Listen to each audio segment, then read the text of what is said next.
God, I don't know if I can tell you the honest story.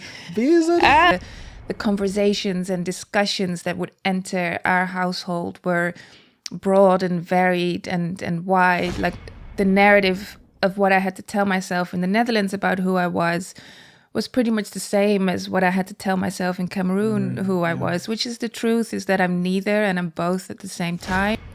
At 18, when I finished secondary school, I kindly asked my parents if I could study abroad. I'd seen Cameroon, I'd seen South Africa. I've always just been incredibly fascinated with the continent, Africa.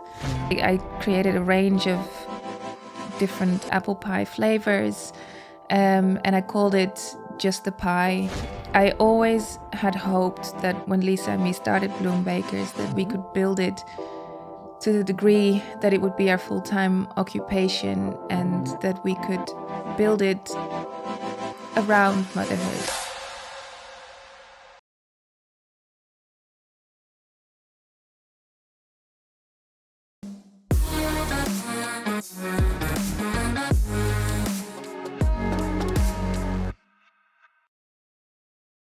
Yes, guys, welcome to another episode of Let Inspiration Take Over podcast. Today, I have another very special guest on the podcast. Her name is Saskia.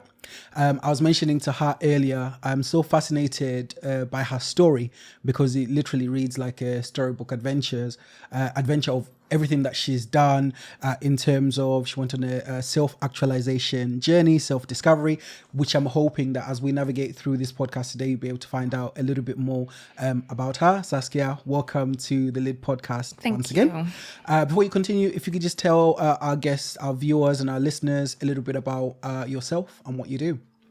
I am the co-founder and director of a biscuit bakery called Bloom Bakers. Brilliant. We exist online only, so people can order biscuits via our website, and we do personalized and branded biscuits, which we sell all over the UK, sometimes beyond. We mainly sell business to business, but we also do business to consumer. Absolutely. I was mentioning earlier to yourself, I think when we were having a conversation, how we got here. Yes. I firstly interviewed your partner, Lisa. Yes. Found her on social media. I think it was either LinkedIn or Facebook. I think it might have been LinkedIn. So I reached out in good faith. She came through. We spoke. She gave a really good, conversation, really good podcast. She mentioned yourself, and I said to her, it is absolutely imperative that we have you on the podcast as well, just to be able to hear your journey, because I personally believe like every person has their own unique journey. Yes. And boy, when I was reading and navigating through your mini bio and through your story, it's like an adventure, It got me quite excited, not just for myself, but for the listeners and the viewers that will be hearing it as well. Sheer self-discovery, sheer tenacity and everything else. And to see how you've come full circle to this point, looking into your journey, it's just amazement, And this is why I love to do, these stories, because it will give you something that you're not expecting and that sort of thing. So very, very glad to have you on the podcast. Now, where I wanted to start from with yourself, there's a statement that kind of just popped out to me when I was reading your mini bio, which says, I'm an adventurer, a doer, and as early as 16 years old, I knew I wanted to leave the Netherlands and travel. Yeah. At 16 years old. Come on, Saskia. Is that young? Yeah, I think my mum is from Cameroon and my father is from the Netherlands, and I was born and raised in the Netherlands. But I think when you have one of your parents who comes from a different country, yes, I think inherently you grow up knowing that the world is bigger than you. Yes. So I think I have always been exposed to that idea. Okay. And I've always really known that I would have, that I wanted to venture out. I know that there's more, so I'm going to have to figure out what that more is and what it looks like and who I am in that space. So I definitely knew that I wanted to leave, and it started, with the small idea that I always wanted to go to art school. Brilliant. Didn't go, by the way. Okay. But I applied for art colleges in Ireland. I didn't even apply for any in the Netherlands because I was like, I don't want to stay here. Yes. So there's no point in applying for any here. So I'd been to Ireland once and I loved it. And I thought, oh, what if I could study in Dublin or in Cork, and that would be amazing. And do you know what I mean? Like it. There's the adventurer in you. yeah, but I didn't get in. So. Oh, right. Okay. No, that's absolutely brilliant. No, I asked that because when I was 16 years old, I can't even say I was still trying to figure things out. I think I was just wandering around and just, going with life. And at the time, my mother was still around. So she was one of these hands-on, mother. I was still at home. I think at that time I was in college. I knew I wanted to do business. So that's something, and entrepreneurship was always in the pipeline, but I didn't really have sort of like a longing or even business. I don't think it was enough of a passion to think, oh, I would have started at the time, which is why I'm saying, you know what, that's amazing for you, because when you're explaining that and I was reading through, you sounded like you knew that you wanted, to venture out at 16. Yeah, but that's probably the only thing I knew. Like I didn't know what I was going to do. I didn't know what I was going to be. It didn't even matter really what country I was going to go to. Yeah. I think I just wanted to experience life. Yes. And I figured that there's got to be more to life than the just town that I grew up in. Yeah. Yeah, that's pretty amazing because very few people have that mindset. Actually, most people are just comfortable with being where they are and in their comfort zone. They don't really venture out to what's in the world. Yeah. And I would actually recommend for people to do that. It helps you just give you a better, broader view of what the world is. And in whatever you're going to decide, even in business, I've heard of people that have gone on travels to India, Asia, and other places. And when they come, they've got a business concept that they wouldn't have ordinarily had. Yeah. Do you get what I mean? Yeah. Yes. Having said that, we spoke about 16. I was saying to you earlier, you've got a significant birthday coming up. Oh, yes. I won't mention which one it is, right? And then, just looking at your story and how everything is coming along, it just seems like everything is coming full circle. You're a mother, you're a family woman, a wife, a businesswoman, an entrepreneur, and just seeing how you've ascended to where you are is to me, it's just absolutely amazing. How does it feel, to yourself coming up to your birthday? I know your birthday will be coming, like I think in a couple of days' time. Yes. Yeah, have you taken it all in? No, well, when you say it like that, it sounds quite grand, but I don't think I necessarily experience it like that. But I will be turning 40. Oh, I wasn't going to say it, but I have to say it because it's the truth. But it's interesting. I have always appreciated every year that comes along, and. Yes. And when I had 40 in my head, all of a sudden I was like, oh, but that is something else. It's not 39. It's not like the ones before. It does feel like a proper milestone. Yes. I've got reading glasses now, and it feels like I'm literally climbing the escalators to getting older. But I'm very proud, I think, of my life story so far. I always love telling my children about it. Yes. Even though they might not, fully understand it, or they won't read it like you'll read it yet, because they're fascination 10 and amazement. They're 10 and 8, but I'm very. I think that's one of the few things in my life that I'm really proud of. Yeah. Always having had the, I don't know what to call it, the discernment. Yeah, or the ease with which I do things and I try things. Yes. Yeah. Absolutely. And I was going to say the purpose of asking that question, because it's kind of like, I feel like it gives the opportunity to really take everything in, because oftentimes people will look at where they are in life when they're reaching certain milestones, as you've called it. It's a milestone, and they're not where they want to be, or they actually haven't ventured out to even give certain things a go. So when you find that you're in a position where you have, and certain things have come together, I personally feel like it's something to really revel in and to take time to sort of appreciate, because it's not looking back and thinking, well, I'm now here and I still haven't achieved a single thing, you know, that I wanted to do, and that sort of thing. It's like when you look back to be like, you know, is this where I'd want to be? And the answer will more than likely be yes, 100% isn't it? Yes. You know, family, business, in a business that you are running, which is your own, and you set your own conditions. I think that's something else that jumped out off the page to me. So it's like you are living a dream life, that you are living the life I want to live. Well, you are, you know, yes. No, I mean, it's very, it's interesting, isn't it? I mean, everything takes the time it takes, and everything, you know, costs the energy that it does. And it's, from the outside, things always look, you know, nicer than they might well be. Like, True. I think when I was younger, I would mention to my sisters that I would love to be a businesswoman.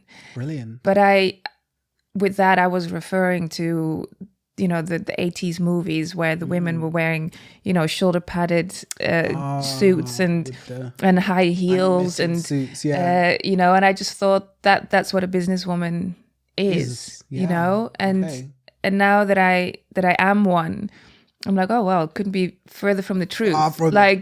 It's not what you, I don't know, it's not the storybook image that they give you, but I'm very, very, very happy that I'm on this path. I think it fits in line with how I've always lived my life, and it's always been about trial and error. Absolutely. It's always been about, you know, I want to do this. I don't know if it's right for me, but something inside me says, let's go give it a try. Yeah. And it's almost always been the right call. Oh, wow. So it's very much, I live my life very, very, very highly on instinct. Yeah. Absolutely. And look at where you are now. Yeah. Yeah. You know what? You mentioned growing up. I wanted you to take us back a little bit. Obviously, we've mentioned 16. It's like us jumping ahead now, but I wanted to take it back. Talk us through growing up in the Netherlands, especially growing up in a mixed family. So you mentioned, you know, Cameroonian and a Dutch. Yes. Is it Dutch dad? Dutch dad, Cameroonian mum. Yeah? Yeah. So, I meant to make sure I get that right. Just talk us through growing up, you know, formative years and that sort of thing, and perhaps like some of the scenarios in your household. Was like creativity encouraged and that sort of thing, or what were some of your influences growing up? Oof. It was... It's funny, actually. I literally just came back from a holiday with my husband and my 2 kids. And for the very first time ever, I took them to the town that I grew up in. Oh, wow. Yeah. And I hadn't been there for, you know, close to 20, 15 years. So it was a bit of a trip down memory lane. Yeah. Growing up in a mixed household was, you know, normal to me. We had Cameroonian food. We had, I think, just, you don't understand it when you're little, but life is different in our household than it was in my friends'. Like the conversations and discussions that would enter our household were broad and varied and wide. Like my mum would have her friends over from, you know, many different African countries, and I just remember evenings where they were discussing political situations and, you know, really quite highbrow, high topic, you know, economics and world economics, and so all those topics entered my mind as a very, very young child. Yeah. So that was very formative. Okay. And also just the different languages. My mother spoke French, not so much to us, but when she was angry, the French would come up. But otherwise, she was mainly, we mainly spoke Dutch at home. But there was always, again, people from other countries that would come to our house, and the language would switch. It would be English, or then it would be French. And I think, as I mentioned before, that just, it broadened my perspective, worldview. My worldview. Absolutely. Yeah, it just showed me that, wow, all these different concepts and all these different theories and all these different views of looking at a certain topic, we would come at it with a lot of different angles. It wasn't so one-dimensional. So I think that was what I can say is definitely the most formative about coming from a mixed family. Yes. But the area that we lived in was especially later on, when I was a little bit older, was very white still. Okay. Yeah. So, for dynamics, as you are growing up in it, I don't think you realize it that much. But maybe the older I got, the more that I had the feeling that I wanted to leave the country, because there was more to me as well. So there was more to me that I wanted to understand from the culture that I'd never lived in, that I've only heard some stories about. Yeah. But I was very curious about it. So at 18, when I finished secondary school, I kindly asked my parents if I could study abroad for a year. So I went to study in Cameroon for a year. Brilliant. Yeah. That is quite brave. And at that point, you'd never been to Africa, or rather, you'd never been outside the Netherlands, or had you? I had. So when I was 8, my parents took us to Cameroon for the very first time. Okay. Yeah. Yeah.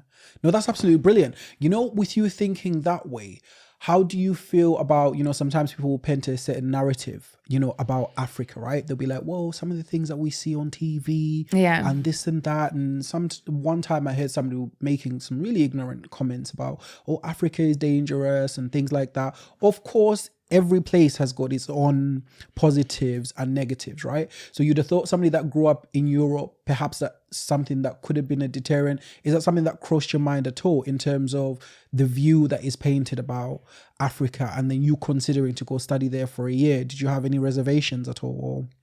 No, because I have my mom as a reference point.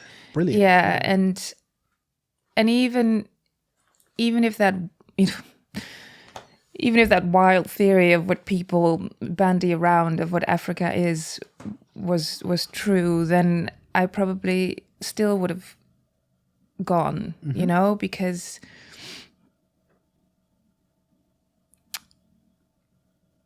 I don't know, like it's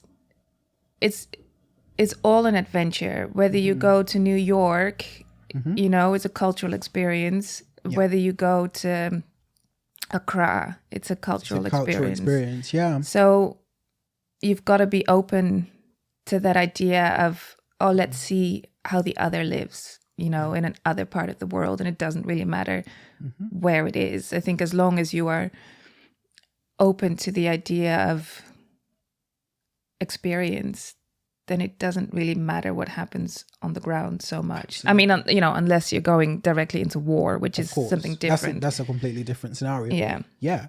So you studied African literature? Yes. Yep. At, I hope I'm pronouncing this correctly. Ngwaikele. Yeah. Right? I'm African. I should be able to say this right. The Africans are going to come after me. But as if I'm not African. But yeah, so what was that? So tell us now, take us on a journey. You're now in Africa. You've gone there studying African literature. What was that experience for you? That was a real experience. Real experience. Please expand. It was yeah. There were so many teachings, so many things that I learned, so many, I don't know, you get confronted with everything. You get confronted with yourself, you get confronted with other people's ideas about where I come from, you get confronted with your skin tone once again, but now the other way around. My mother taught us from a very early age, you're black. It doesn't matter that you have a white father. As soon as people see you walking on the street, they will see a black person. Yeah. Now I go to Cameroon, they see me as white. Yes, you're fair skinned. Yeah. Clearly, you are mixed somewhat with something else. And so I was walking on the street, and everybody says, "Oh, white girl," and you're like, "Oh, are they talking about me?" Yes. So it's just very interesting, and I think what I found is that the experiences are very similar, but just flipped around. Yes. And the narrative of what I had to tell myself in the Netherlands about who I was pretty much the same as what I had to tell myself in Cameroon who I was, which is the truth, is that I'm neither and I'm both at the same time. Absolutely. And that you have to find peace and comfort in your own. Yes. Because I can't say, I belong to this group, and I can't say I fully belong to the other group. So I really have to learn to be who I am and be comfortable with that. And I think, I think everybody should be like that. But I think for people who come from a mixed background like me, that really is the singular story. There is no other. Absolutely. I mean, you described it as a reverse culture shock. Yeah. Perhaps you can expound on that. I think the reverse culture shock is more what I had when I came back again to Europe. Yes. Yeah. So when I left after that year and I came back, home, I felt deeply unrooted. I would meet up with my old friends, and the things that they were talking about didn't feel fit in, relevant to me. I just thought, I've just had this experience that, is, I don't know how to say it. Like it's far. It goes beyond what you're talking about now. Like it feels it. Not to discredit anything by what they were saying, but it just felt small. Surface. It just felt, there's more. It goes deeper. There's levels. There's so I felt like people didn't understand me anymore, my friends, and I felt like I just didn't, really fit in anymore. So it took me a long time to find my feet again in the Netherlands. And to be honest, I think I never really found it again after that experience. So it was almost as if there was like a detachment. You'd opened like a Pandora's box whilst in Cameroon. Yeah. And then now it's like, I'm feeling like the universe telling you, this is not it. No. There's something beyond that you have to go seeking, right? Yeah. Yeah. No, absolutely. Yeah. And that is, it's beautiful, but I can also see why people would not be into that. Yes, no, I can imagine, because a lot of things it will be a clash, because you're now coming from a point, as you've said, you've really seen certain things that you never thought were there. Your mind has now been open. So when you're trying to explain certain things to people, I think in Europe mainly, we live in a society where it's kind of like we have our heads, covered in a way. There's certain things that we just don't want to hear about, you don't know about. So it's like when you're speaking certain truths, it might come across as you confronting people. So it's definitely going to be, a detachment there. Yeah. And so, I think it's, we have it so well in the West. Like, of course you don't want to be confronted with a lot of the other stuff. But once you have, I think it gives you a beautiful sense of perspective. And again, it comes back to the travel. I'd say to anybody who graduates from uni or college or secondary school, go see the world, because it'll actually give you all the tools, hopefully, that you need to balance your life. Yes. No, absolutely. I agree with yourself, and it sounds like that trip just unlocked something which was kind of like part of the journey. Because I personally, reading through your story, I feel like God has and had a plan for you, right? So you going there just added to the plan that you had, because I think the decisions that you took after that tied into kind of the things that you're doing now. And I think we will kind of dig a little bit deeper as we go along into to some of those stories as well. But before we get to that, and then you now get university life is what I wanted to touch on, where you stayed to come back from Cameroon. I knew I wanted to study journalism. You wanted to study journalism, to be able to tell world stories that where you gained a new perspective. If you could tell us a little bit about that. What made you want to study journalism? I think when I came back, when I was in Cameroon, it's about that perspective again. I just felt everything up to that point had been so safe, so easy, so maybe to a point as well judgmental, because in the West we seem to know everything about everything. And I just thought, I've been in the school benches in a university in Yaoundé, a place that probably none of my friends have ever heard about. And life feels the same. It feels the same, but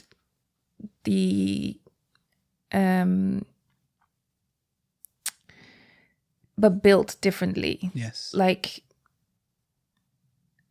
God, I don't know how to explain it, but at the base of it, all life is the same. Absolutely. It's just the conditions in which you live that are different, right? So I think that concept was something that I thought, I just want to share those stories with the world, because every person in the world has something to share, has feelings, has experiences of life that are very, how do you say that? That are very similar to other people in other places in the world. I think you can't tell those stories for them to be understood by people who don't necessarily live that way. Absolutely. And I thought it was important to share those stories, just to make people see that we are all the same in essence. And that's really the core of the reason why I wanted to study journalism. Absolutely. And you did part of that in South Africa. Yeah. Where something significant happened there. Yeah. Before we jump into that, I was going to ask, what was that experience, and what made you want to do it in South Africa? God, I don't know if I can tell you the honest story. Be as honest as you'd like to be honest. Right. Well, this is something did happen in South Africa, but the reason I went to study in South Africa is because I had a South African boyfriend. Okay. And but I was studying in the Netherlands. He was living in South Africa, and I just thought, okay, there is a program in my university that I think every year 6 people were able to study in South Africa. And so I did everything in my power, got the grades that I needed to make it to be one of those 6 people, because it wasn't a choice. You know what I mean? You had to be chosen to go and do this. Oh, right. Yeah. And, luckily I was in those 6 people. And we weren't together anymore at the time, but I just thought, okay, let's just see if there's anything here that is still salvageable, that we could somehow make it again, this guy and me. There you go. It just so happens that in that process of the 9-10 months that I was in South Africa, that I met another boy. So this is a different so boy. Just by chance. And we became very good friends, but he lived in London. There you go. And that was probably the most significant thing that happened in South Africa when I was studying there. But it was a great 9 months. Again, beautiful country. Yes. Again, studying at an African university, Rhodes in Grahamstown. It's, I don't know, I feel very privileged to have experienced those different scenarios of learning. Absolutely. And to me, school really is, any type of school, it really is up to you how much you take out of it. And when I studied in Cameroon, it was extremely difficult for me because most of the program was done in French. My French isn't that great. So what really? I mean, it like excellent. Considering it was a lot of sitting next to somebody who was really, really good at what they were doing. Yes. And then afterwards having a discussion about, okay, so what actually happened here? Because I missed 50%. Can I copy your notes? Because da-da-da-da. And when I took the tests, it was a very, very difficult university experience for me in Cameroon because of the language. Okay. So what I learned there mostly was about my history, my personal family history, and how, I don't know, just being with my classmates and my my fellow students. I think that's where I learned the most, because to be honest, they were teaching me because I couldn't directly understand what the professors were actually saying. Oh, wow. And again, in South Africa, obviously it was English. It was fine. I completely understood all the subjects, but still, the South African experience, the history and the politics of the country, that was really gained by, again, my fellow students and the people that I was living with in the dorm where we were staying. So yeah, I think schooling is very interesting, but it's also largely for me the things you learn outside of the actual lectures. Yes, because that's what really exposes you. Right, you get to learn about how other people live, where they come from. Because as I said before, we tend to have a warped view of what the world is until you're out there hearing how other people live or how they're conditioned. We're not all the same, right? It's literally night and day. Some people, the way they grew up, they didn't have television in their household. They read, or they were playing piano from an early age, and that sort of thing. So it opens your mind to be like, oh, right, so this is actually possible, And when I was studying in Cameroon, my mum is from a village outside of, maybe a 2-hour journey outside of the capital city. And I would sometimes go there in the holidays, and I have a nephew, but at the time he must have been about 10. Okay. And I was gonna take him from the village, and I was gonna take him to the big city to stay with us for a little bit, and then stay with other family members as well. But he hadn't really been there a lot, and so I took him to the house of my uncle. And then when we came back from the journey, it's a 2-hour journey, but it's on a very small bus, and it's quite dusty because not all the roads are necessarily tarmacked. Okay. So I was like, okay, well let's clean you up, because we're both like sweaty and dirty. And I put him. I wanted to put him on the shower head. Okay. Yeah. But he had never been in a shower like that, and I didn't realize, like, just even though I know him from the village perspective, and where it's a bucket of water or in the stream, I hadn't switched on to the fact that he's never been in a shower. So when I switched it on, he immediately jumped backwards. He was like, well, what are you pointing at me? What is this thing? Yeah, it's a completely new experience. Yeah. Yeah. And it's just, I don't know, it's little things like that tell you everything, to me anyway. They make you understand life better, and they make you understand different viewpoints better, and they make you understand that what you know isn't everything. Gospel. Yeah. Yes.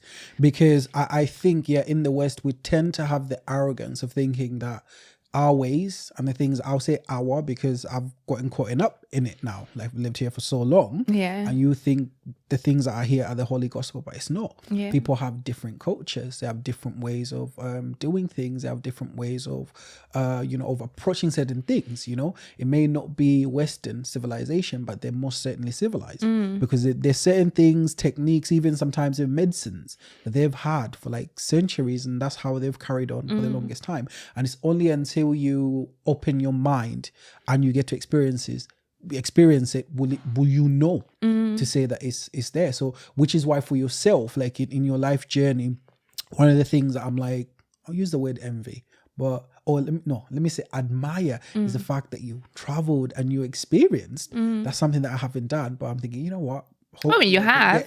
I can get the opportunity, You've traveled more than many a person. Most people, because it's like India is a place that I want to go to. I want to go to parts of Asia, Brazil, just to go experience what is out there, and then to see what that ends up doing, for my soul, and that sort of thing. And then obviously hearing stories such as yours really encourages me to be like, you know what, I definitely want to get on to some experiences. Speaking of which, you took a trip.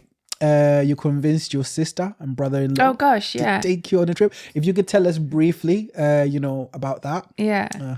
So I finished graduating at the same time as my older sister. Brilliant. And she and her boyfriend had planned a world trip, which was fine. But part of that first leg they were going to do in a Toyota Land Cruiser, and they were going to drive from Amsterdam to Yaoundé, Cameroon.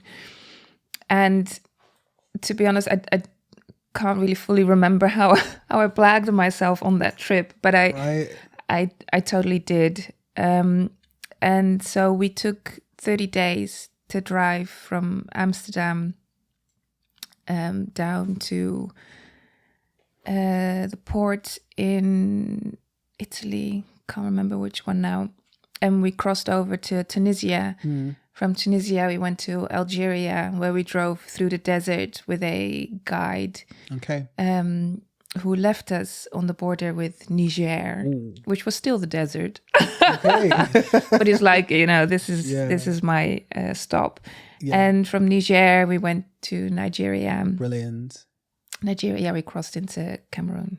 Okay, no, that's absolutely. I mean, what made you take that trip? Especially, you stated it was mostly by car, isn't it? Vehicle. Wow, I don't know. That's something that I would have found daunting. What encouraged you to be able to do that? I don't know. I just again, I completely loved the idea. I'd seen Cameroon. I'd seen South Africa. I've always just been incredibly fascinated with the continent, Africa. And the idea to be able to travel in such a slow pace, through some of those Northern African, West African countries, sounded like a dream to me. There you go. Whereas today, again, most people, that's the dream or nightmare. But then again, that's what I'm saying. It's like experiences. You have these preconceived notions of things, until you actually go for it and be like, you know what? It's doable. Actually changed my perspective. Yeah. Do you get what I mean? So no, I admire that. Yeah, and to be honest, I have to give full credits to my brother-in-law there, because it really was inspired by his idea. I don't think I would have come up with that concept by myself, but once it was there on the table, it was like, yeah, I'll have me some of that, because that sounds like a brilliant adventure. And it was. Until you're in it and you're on the border, it's like, oh God, why did I do this? I got out of the car after 30 days and you couldn't get me back into a car. I was sick. It literally made me sick to my stomach. The idea of getting in a car and driving. For fun. Oh, mate. Yeah, I hear you on that one. So coming back to London, you chose to come to London for two reasons. Yes. You want to work for the BBC, yes, which you got to do, but also there's a certain Mr. Man that you hope to reconnect with, but tell this story, because I know you tell it better. Yeah, again, okay. Oh my gosh, I have to put it in perspective for people, because I understand it. But so again, I went to South Africa because of a boy, but in looking for that boy, I found another boy in South Africa. We were just friends. But that friendship turned into a romantic relationship. And but yeah, I finished my studies. I went traveling straight after I finished my studies, and then I thought, okay, well, he lives in London, the BBC is in London, let's just move to London. I mean, what else am I going to do? I've got my degree. You know, now's the time. Absolutely. Why not? So I took one of those army those big massive army rucksacks, bags, filled it with a bunch of stuff, and I booked a ticket, and I asked one of my best friends who was living in London if I could just stay with her for a little bit until I figured everything out. Yeah. And she was okay with that. I didn't tell him I was coming to London. That was going to be the surprise. Ooh. Well, yeah. That's that. I wouldn't recommend that to anybody. Really I wouldn't recommend that to anybody. Anyway, I rock up. Like a recipe. Yeah, it's not good. I rock up with my my little rucksack. I have nothing. I don't really have a plan. Yeah. All I know is that, let's just go and do this. Yes. He is in a different relationship. He's found somebody else. Yeah. So there was a little bit of heartbreak there. Yeah. And then I just thought, okay, well, one of the two things that didn't work out, that's fine. Now let's just go hell for leather. We need to go and get this BBC shit, just done. And yeah, worked as a waitress for a bit. Feels like such a Hollywood story. This is ridiculous. In the sense of people go to Hollywood to want to become an actress. So I was a waitress at Carluccio's for maybe 3 months. And then I went to a party and I said, I really want to work in documentary filmmaking. And I was just speaking to a random person. And she was like, oh, well, there's a company that I work for, and I'm going to leave my job, and I know that they're going to look for somebody to replace me, and I'm the PA to the producer. And I said, oh, well, she said, would you like me to connect you? And I was like, well, yeah. So I had an interview in his living room maybe a week later, and he hired me on the spot. Why, I don't know still, but so I worked for a production company that produced documentaries for BBC World. Okay. So I think that was close enough to the BBC. Yeah, there you go. And then with working for that company, is that what sent you back to Africa? Yes. So they did a lot of documentaries about sustainable projects. Okay. And they would look for sustainable projects all over the world. And some of those were in Africa. So I went to Kenya with them. There you go. For a big series. Okay. And I was the camera woman. There you go. I know. I was telling you earlier, listen, I'm not a professional, please.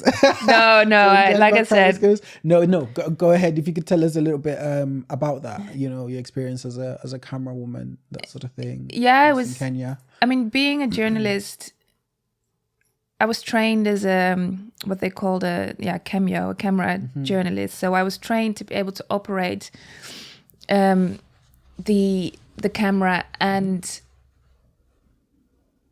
ask the right questions at the same time. So I was a one-man band. You could send me out and you know, I could do it all. Okay, and I say could on purpose because I couldn't do it anymore. Oh, okay. I'm coming for advice. And so that's how I was trained. So I wasn't necessarily a terrific camera woman, but I could make it work. And my boss was incredibly supportive. I kind of feel like he felt that he was at a point in his career where he could pass on the bat to the second generation. So he was very encouraging of, you know, just go and try, you know, just go and do your best. And I believe in you. So, really, you know, just go. Give you that full confidence. Yeah. That's absolutely brilliant. It was amazing. And so, I went to Kenya, did local things in the UK as well. Did a lot of research for the different programs that we worked on. But after 2 years of London, I thought it was, you know, maybe time to move back home again. And so I resigned. But whilst I resigned, maybe 2 months later, my boss called me up again and he said, well, we need you. I'd love to ask you if you would like to do a job for me in the DRC. There you go. And so much, I said yes. And so I saw briefly, you know, a few months in Amsterdam, and then you found yourself back in the Netherlands. Yeah, I found myself back in the Netherlands, and then I was in and out of the DRC for the next 6 to 9 months. Absolutely. So we come to Leeds. Yeah. So how's that story? How did you find yourself in Leeds? In Leeds. So the boy that I met in South Africa, the boy that I went to London for, who was then in a different relationship, eventually we did get together, so it did actually happen. I feel like there's a gap to that one, because I know we're coming to the Lids, and the Lid story is where it all gets lit. The Lid story is where all the dots are actually connected. But before we get to that one with your current husband, if you could briefly perhaps just clue us in on how you guys connected, and then perhaps transition us in how it ends up in Leeds. Yeah. So we we were in London at the same time. And like I said, I mean, we were friends before we were anything else. And so even though we weren't together, we were, you know, just really, really good friends. He moved to Barbados whilst I was in London. Yeah. And that, I think he was there for maybe 9 months. Okay. And when he came back, I was sort of intermittently in the Netherlands and in the DRC. And I think, you know, gosh, I mean, maybe 5 years had passed since we first met each other. And I think over those 5 years and all of those long conversations and just a friendship that just, you know, built into something where we realized both that it was always more than just a friendship. And so, after, can't remember the years now anymore. Such a long time ago. I'm old, nearly 40. No, you're not old. You know, we just realized, you know, I think we're supposed to really just be together. So, we got back together, and he was living in Leeds now when he came back from Barbados. And it really just became like, so where are we gonna make this happen? It was either going to be Amsterdam or Leeds. UK. And as you may have noticed from my story, I'm not severely tied to the Netherlands or to a specific place. Yeah, no. So it was easier for me to move this way than for him to make the move the other way. And that's how I ended up in Leeds. Absolutely. Very shortly, we'll be jumping into just the pie.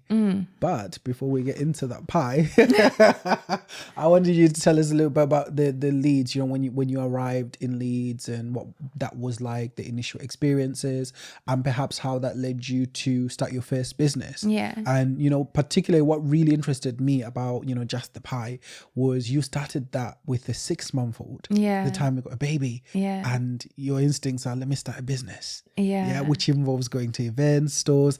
I say that because I've done it. I used to have a trailer. I think you might have seen it outside, doing vegan foods and things like that. So I experienced going to events, and it can be quite taxing, quite demanding, and that sort of thing. I was like, wow, you really do love challenges. Yeah. So I want to hear about your experience initially in Leeds, and then how that led to you starting your very first business.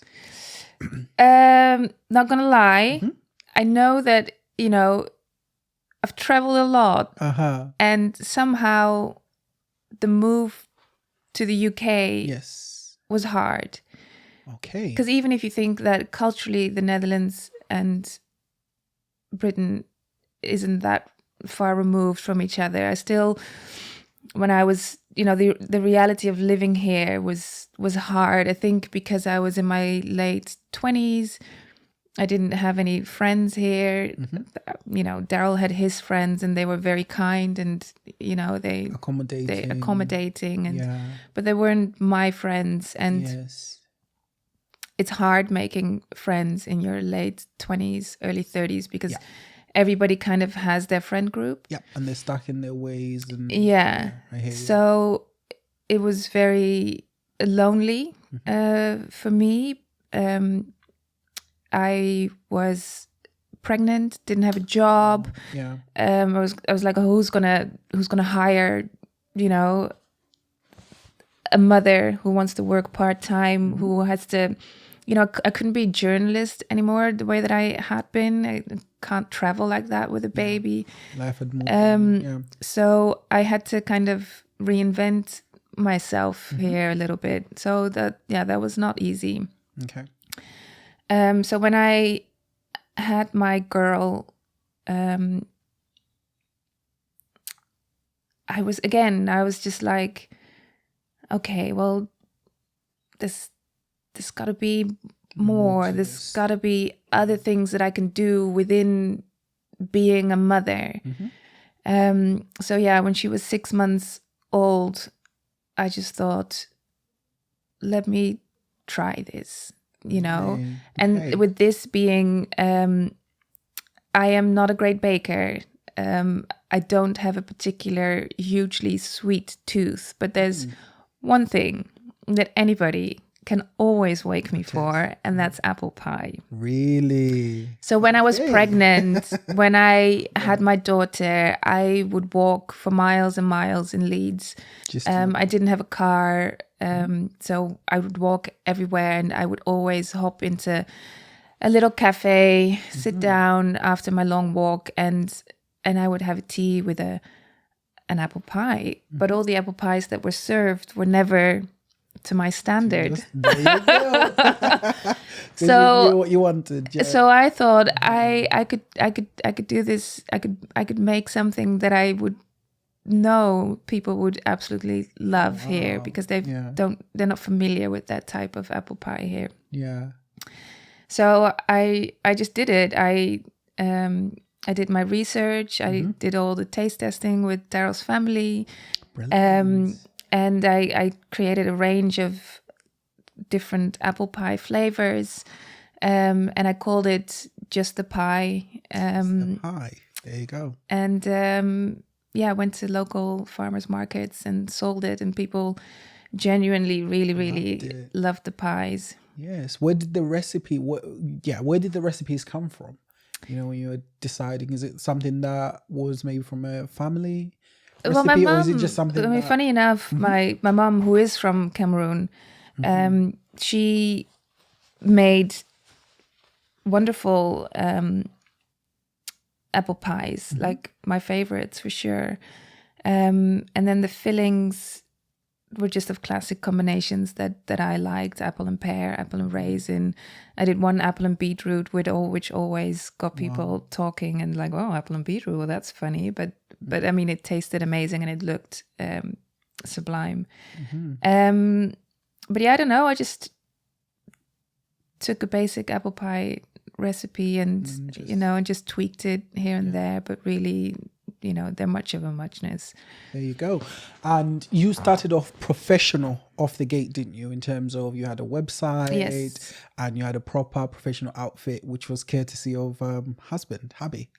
Yes, he did. He made that. He made that website for me. I had no understanding or no clue of anything, and he asked me website building. Yeah, he asked me a bunch of questions, and magic. And there the website was, but it was a business that lasted for about 5 minutes because I needed to go back to work and make some actual money. There you go. Yeah. So what was that experience and transitioning into work? I know what you mean, right? These things that we do that we're passionate about, sometimes they don't bring in the money. Even with what I'm doing now, I'm not seeing a cent yet, but then I'm looking at the longer term goal and the longer vision, but I've got a full job, full-time job. So I need to burn in the candle at both ends. So I absolutely get where you're coming from when you're really passionate about what you're doing and it's what you want to do.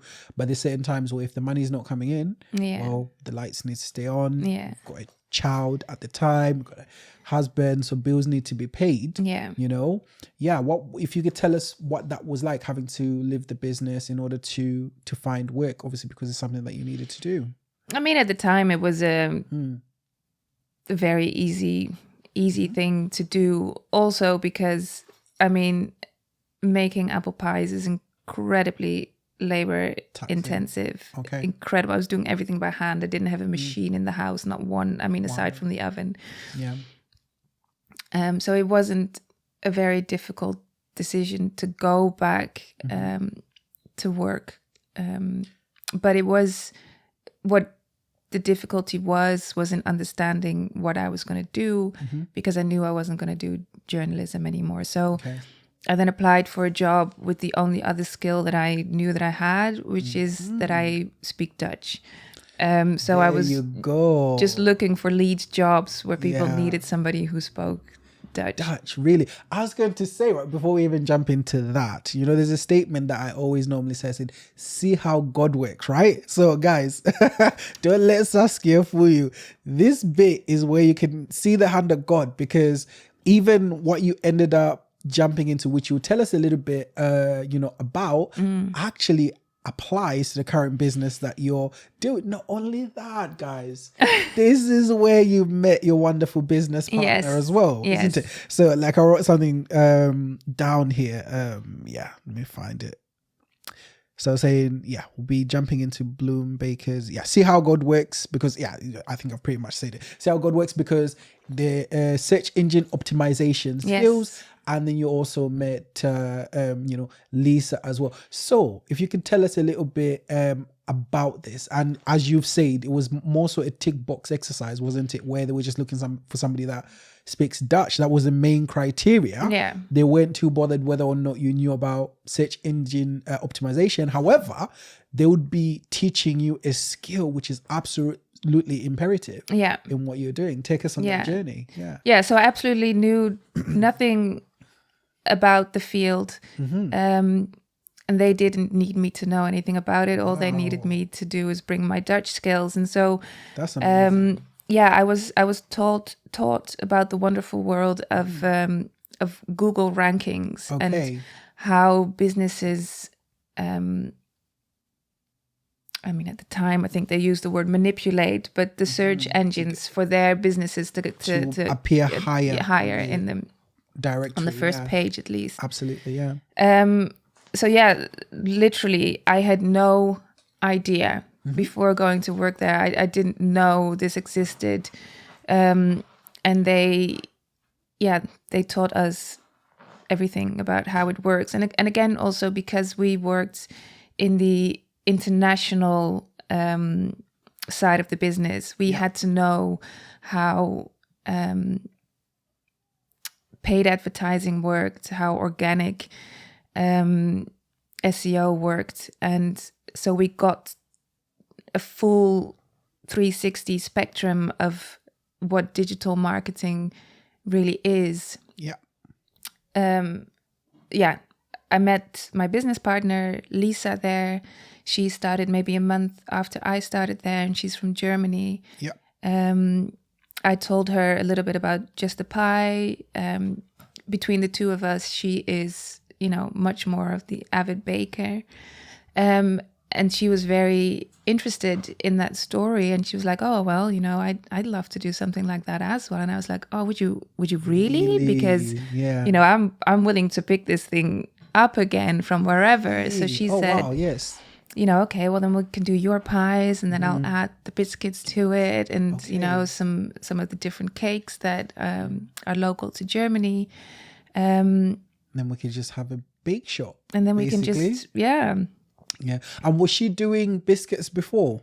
No. She would know this, by the way. But No. So she wasn't doing it yet at the time? No. Oh, okay. No, so I think we worked together for maybe 2 years before we actually did it. Okay. So there was a lot of emailing back and forth. There were a couple of babies that were born in between. And so when we were really tired, that's when we started it. Oh, yeah, wow. Right at that, brilliant. deep darkness of motherhood, where you're just like sleep deprived, and that's when we started it. I was going to say, because even Just the Pie, you started it with a 6-month-old, and then obviously Bloom Baker's coming in. Your partner has babies. Yeah, you have babies, and you're like, yes, this is the perfect time for us to get started again, right? Everybody knows that, right? But I'm going to say, because this is brilliant, because it transitions into something that you're passionate about, which we'll speak about a little bit later on, working mums. Do you get what I mean? Where when you now were doing it, even with its difficulties, you thought it's not just yourselves. This is something that you can expand to other mums and that sort of thing. In fact, perhaps if you could tell us a little bit about that, and why you're passionate about working mums and that sort of thing, and how that fits in what you've been doing. Yeah, I think when I had my daughter and I went back to work, she was in nursery for longer than I was at work. Yeah. I'd drop her in the morning before going to work. Then I would sit behind my desk for 8 hours, and then I'd have my commute again to her nursery to pick her up. So she was at nursery for 9 hours, whilst I was at work for 8 hours. Okay. And then you come home, have to cook, and so it was very stressful and very dissatisfying, as I thought, well, I don't think I signed up to be a mum like this. And even at the time, to find a job that wasn't 5 days a week was incredibly hard. I was very lucky that I, whilst I applied for a job that was 5 days a week, they were happy to reduce it to 4 days a week, because I absolutely knew that I didn't want to work 5 days a week. Yes. But still, the life of a working mum is very stressful, because you constantly feel guilty, guilty towards your child, that you're not there, guilty towards your employer because, your child is sick and you need to take the day off. So there's a real battlefield there. And I always had hoped that when Lisa and me started Bloom Bakers, that we could build it to the degree that it would be our full-time occupation, and that we could build it around motherhood. Yes. Because I wanted to pick up my kids from school and be there for them, have their friends come round to ours and play. Yeah. And to, because that's the childhood that I had. Yes. Your mum was present. My mum was household, present, isn't it? yeah. There you go. So, I'm, again, extremely proud that Lisa and me managed to stay true to that, overriding wish. And I really have to give Lisa a lot of credit in this, because I think she in that regard was braver than I was. I think in my mind, I still thought, yeah, but a business should operate 5 Like days a week, business, yes. 9 to 5, and Yes. how can we create even anything other than that? Yes. But she was very brave, and she said, it's got to be school hours only, because otherwise we're not creating anything that we want to live in or work in. Absolutely, something that is viable. And that's what I'm saying. It's like a lot of great ideas are birthed from necessity. Yes. Do you get what I mean? This is how we've got this studio outfit in this garage, because this is something that I always wanted to do. But I thought to myself, who would allow me to be able to do it on this scale? Who would allow me to be able to do it this way in my own, where I've got full control? I was like, there wasn't any scenario where that would happen. It was either too expensive. Yeah. It was either there's no way, I don't have a background in it. I hardly have the money. There was no way. So it's like, do you know what? I have a garage. Do you know what? I can buy some cameras, some lights. You know what? I can be creative. And before you know it, we're in a studio, sat down, recording and making some absolutely beautiful, producing, editing and everything else, making some great content. Not only that, telling some amazing stories that I want to tell, right? Because for me, I just get so fascinated and really get engulfed about stories that I think are just brilliant, because I love to listen to them. Not only that, I love to share them with other people, because I've found some of my greatest inspirations when I've heard people's stories. So even the people that have really made it at the great heights, I go back in their background and find out what they had to go through and things like that. And that's what I found inspired me the most, in the background and the grittiness and the reality of this. So I was like, do you know what? This is something that I want to do. I want to be able to share, certain stories in my own way, to have conversations that you wouldn't be able to hear anywhere else, to have conversations that are not just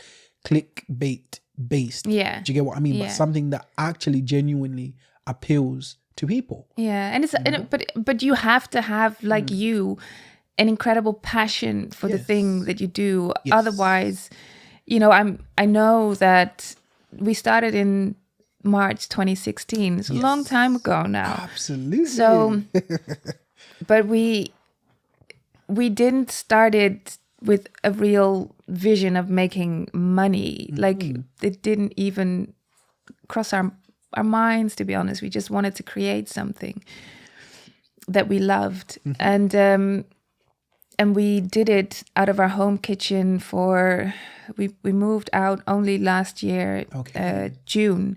So we've only been in a commercial kitchen for a little over a year.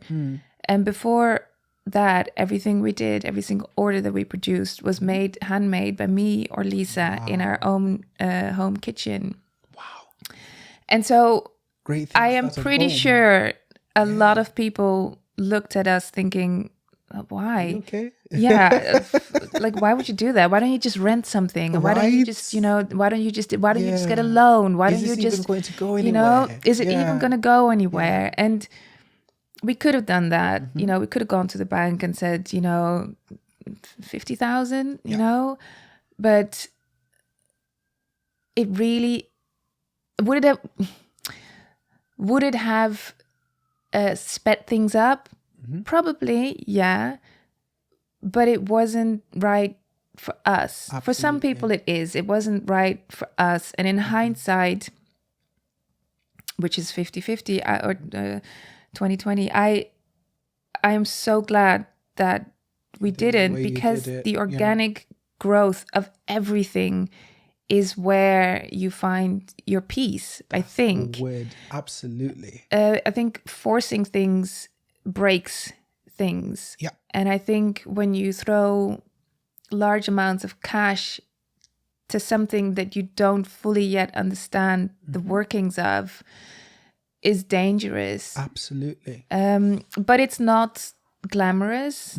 It's not, when you're in it, it's not anything that people will look at and say, well, that looks great what they're doing, because it doesn't look great. It's, you're not doing it for optics, you're doing it for, necessity, really. Yes. I must say though, Saskia, your product tastes amazing. Oh, thank you. I was actually disappointed today. I was like, where's I the know. box? I'm like, I was expecting a box, no, not really. But in fact, even to buy one, I'll buy one gladly, because I love to support things that I use, things that I love. I want to actually support it because I want to see it going. I don't even want it free. I want to pay for it because I want to see you guys thrive. And that product, the last time Lisa came, she gave me, I was fighting with my wife over, where's the last biscuit? What happened to it? But it's just so rich and so tasty. And I think I was kind of showing your product the other time. And I say that genuinely, you know, from a genuine place to say, if that's what you're going to do, I can see you guys, you know, going far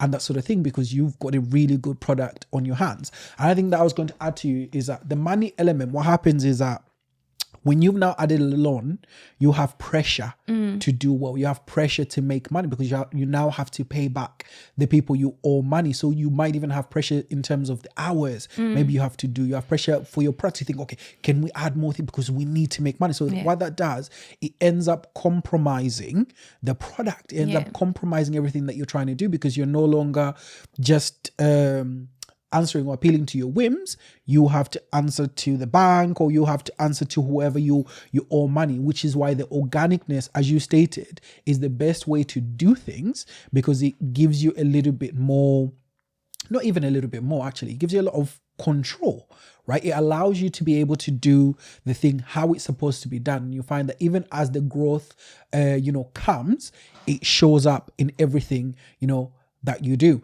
I keep referencing myself, but it's not too far off from yourselves, because I've self-financed everything that I'm doing. As of the moment, I don't answer to anyone, right? But maybe if Amazon or Netflix comes with a check and it makes sense, well, maybe that might be a different story. But for now, it's kind of like, I just love having the full autonomy. And even as I grow as a platform, I want to continue to be able to tell the stories that I want to tell, you know, ones that I know will go towards benefiting people. Yeah. Do you get what I mean? Yeah. But that's why, I think like what you guys are doing and the way you've done it is absolutely amazing and is absolutely brilliant. I can only hope that you will continue to do that and you continue to maintain the integrity, you know, of your products. I hope so too. Yeah, absolutely. And it definitely, there's no plans to change or switch that around. Yeah, absolutely. I mean, I think you've explained this well to say, you know, you feel that starting the business or being in the business has given you full autonomy. It's given you more choice than you had before. But I think there's something that you mentioned earlier when we were having a conversation where it allows you to create a space, a working space for women. Perhaps you can tell us a little bit about that, you know, from that perspective, creating employment for people and creating a work culture. Yeah. How have you found that? Again, you know, we built it around our understanding of how we wanted to be mothers. And again, what I referenced before, as well as when I was looking for a job, there didn't seem to be many part-time offerings out there, you know, for women or men. And I think we just were adamant. I mean, this is before the pandemic. Even it was like women should be able to have a career if they want to, working around their children. Absolutely. It's not for every woman. Like some women do want to work 5 days a week and they are happy to work for or mothers and are happy to work 40 hours a week, and that's fine. I just think for the mum who doesn't, there didn't seem to be a space. Yeah. So we only operate school hours. Okay. Brilliant. My son a while ago said, "Yeah, but you don't even work." As a daddy works, but you don't work. It's like, what? He said you don't work. Yeah, because he never sees me go to work because I'm there to drop him at school and I'm there to pick him up again from school. And so in his mind, I never come back from work, you know? Wow. You are living, you know what? You are living in your purpose. That's what and I think, you know, your child coming and telling you that's a perfect sort of, affirmation is what I'm looking for, that you are living in your purpose. For your child to think that you're not even working when you know for a fact you're building an amazing business. Well, he knows that he does know what I do. So, Right. but I guess for him, it's the, when his dad comes home from work, that is like such a big moment in his day. It's like daddy's back from work and he walks through the door and he gets a big hug and it's like, whereas, he doesn't have that with me, but he does, my kids see me behind my laptop a lot. Okay. But I am available. Okay. Like I am, if they need anything, then, I'm there. Yeah. Brilliant. Yeah. No, absolutely amazing. I mean, what do we have to look forward to in the future in terms of yourself, in terms of Bloom Bakers, sort of thing? Well, we're just moving into a new premises. Okay. Which will be closer to home. Most of the people that we employ also live close to where we live. So everybody now is kind of in walking distance to work, which is really nice. Shouting more about working women. Okay. And, and just the fact that we're not all the same. We all have different wants and needs. Absolutely. And we hope that, we're set up for school hours only now. But again, if there are women who need to work more or longer hours because they might be needing more income than some other working moms do. So we're open to saying, okay, well, if you do want to work 40 hours a week, then we can also make that happen. It doesn't have to be as rigid, because that's how we, Lisa and me, choose to operate. But we also want to be flexible and saying, okay, but if your needs again are different to ours, then we also want to accommodate for that. It's not easy, but we're making it work. So far so good. And then I think Lisa mentioned that there's the rebrand that's going to come in January 2023.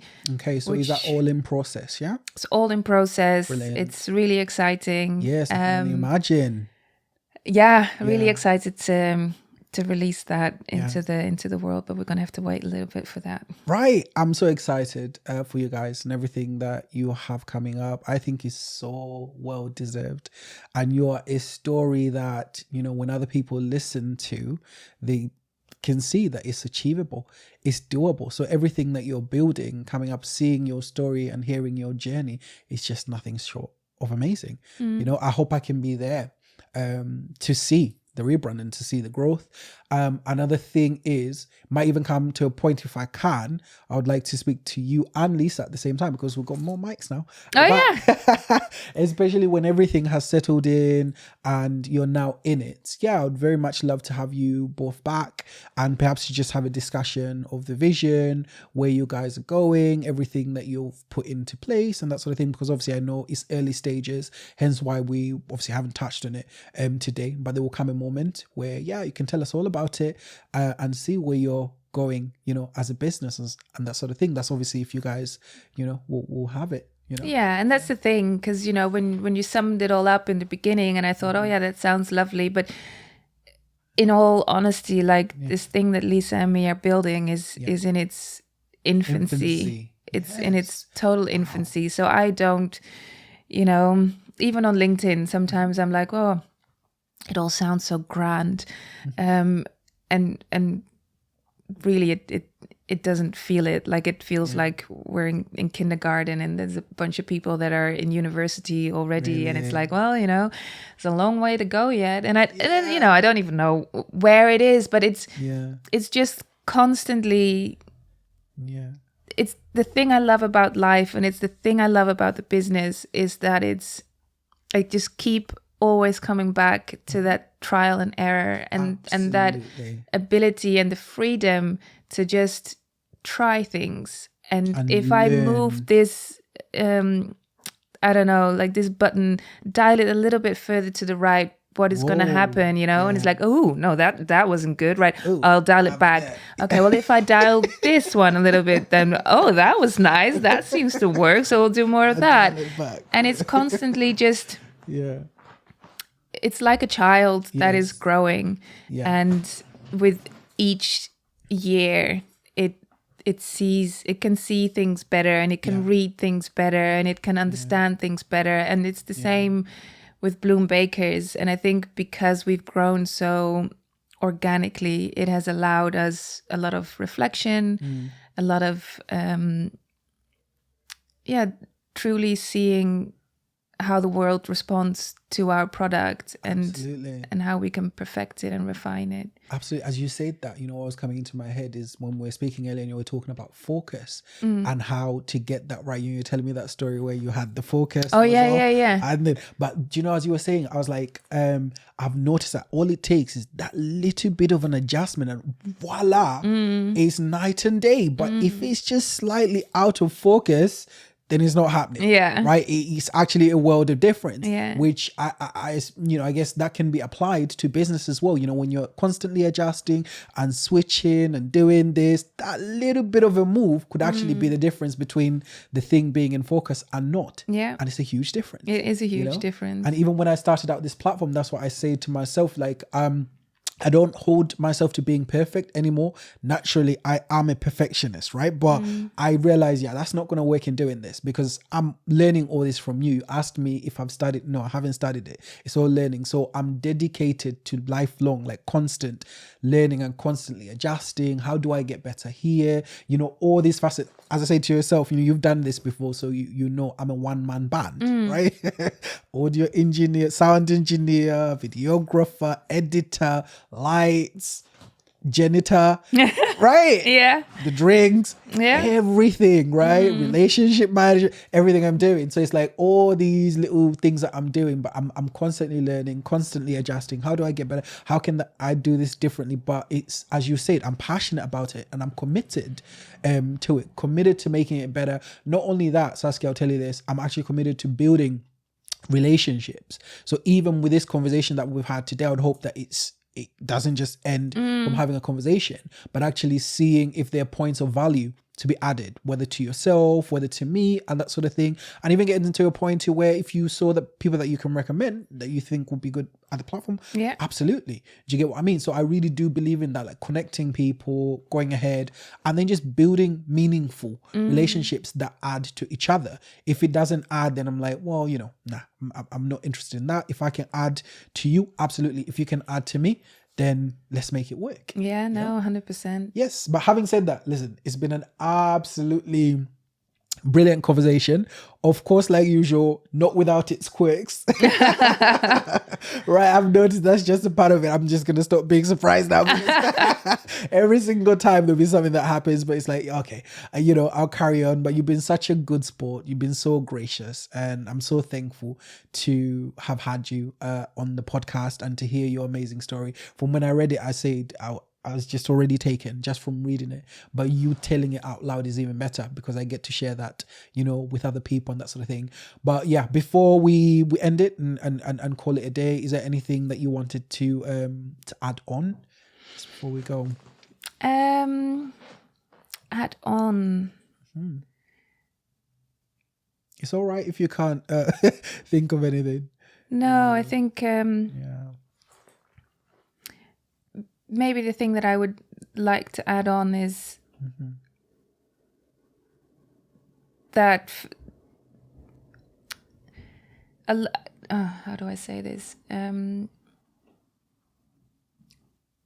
I think about partnership, and for me, having found Lisa, I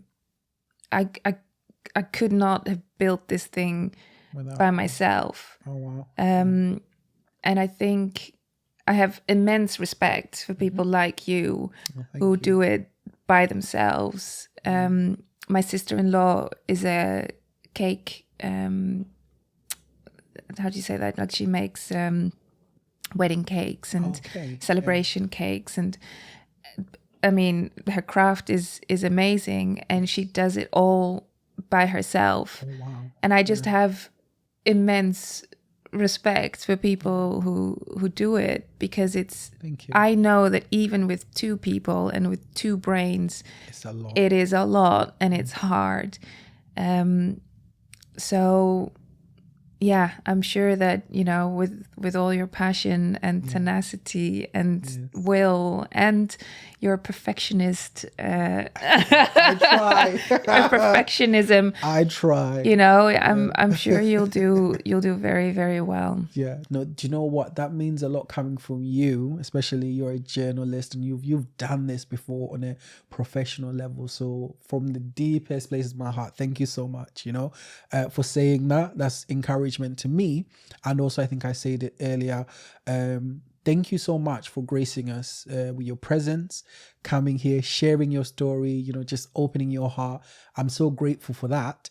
And just before we end, as well, I was going to say, actually, before I say this, do you have socials where you'd like to, where people can find you and that sort of thing, or perhaps your website, if you'd like to mention that? We are www.bloombakers.co.uk.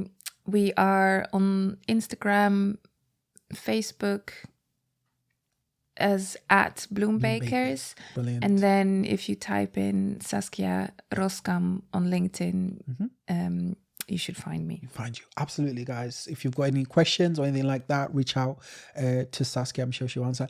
Once again, early happy birthday. Thank you. Because I know in a couple of days' time, you know, your birthday's coming up. I'm hoping you've got something planned. In fact, no, not you. I'm hoping hubby has something planned for you. No, I never celebrate my birthdays. I incredibly do not like, you don't like it. to be in the center of attention. I really I'm allergic to it. But because it was a special birthday, I thought, okay, well, let me for once in my life actually celebrate my birthday. Absolutely, with the kids and the family, friends, the people that you love. It's actually going to be a party. Yeah. Do you know what? It better be. Yeah, it better be. I'm telling you, because I'm already nervous. I'm like, what if nobody comes? I feel like I'm 4 years old. Like, I'm so nervous for my birthday. Know, what if nobody comes? Listen, it's my birthday next week as well. I think it's Wednesday. I'm turning 35. Congratulations. So not too far off from where you are. So I'm like, but that's the thing. I think the things that, you know, I was telling you earlier, I was kind of projecting on you a little bit because I'm looking back at where I am at 35 and, you know, similar to yourself, I'm building a business. I've got a family, 2 children, wife, and all these things that I always wanted, you know, it's coming full circle. So when I look back at that, it's like, it's an emotional affair to be like, you know what, I feel blessed. By God, the fact that I can have the privilege to be in the situation that I am, to be doing this, what I love, the way I want to do it, to still have a family, to have a supporting partner, like my wife is really supportive and all those things. So it's like, yeah, it's just something to kind of sit and revel in and just to be grateful. Oh yeah. You know? So that's something that I felt, It's really easy to be grateful. Yeah. I think, you know, you don't have to have, you know, a story that is amazing. I mean, to me, it's not amazing. It's just my life. But absolutely, I wrote a LinkedIn post on it the other day where I think it comes from Marcus Aurelius, but he said, you know, you can find gratefulness by even just thinking about the things that the little things that are in your life. Yes. And imagining you didn't have them. Yes. You know, and when I heard that, I thought, oh wow, that is so powerful, because people always think about the big things in life, but really it's about the little things. Yeah. Yes. It's about you running water coming out of the tap. Grateful. Thank you. Imagine if I didn't have it. Your car that's sitting on your drive. This is amazing. Even though we have one, we don't have 2 cars. It's not a Lexus. It's not a, you know, all of these things, but it's a Honda that flipping drives. So thank you. I'm grateful for that. You know, when I was growing up, we didn't even have a car. I remember now, when I remember back, we used to have to hitchhike sometimes, even a telly. Like I was telling my friend the other time, I had a black and white telly.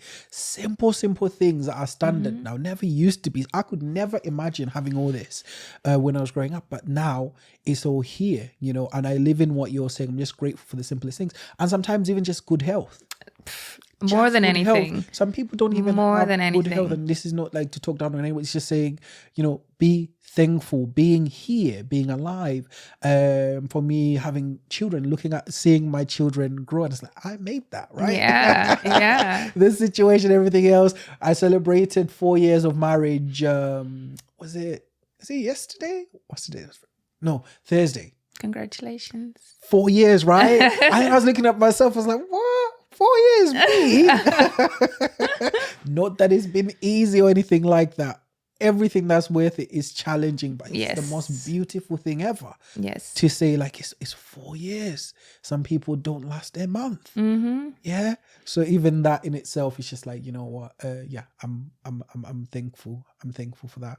And I feel like, you being here as well, Saskia, has helped to just put a lot of things in perspective, sharing your wonderful story and that sort of thing. Once again, I know I've said it like 10 times now, but I'm so thankful.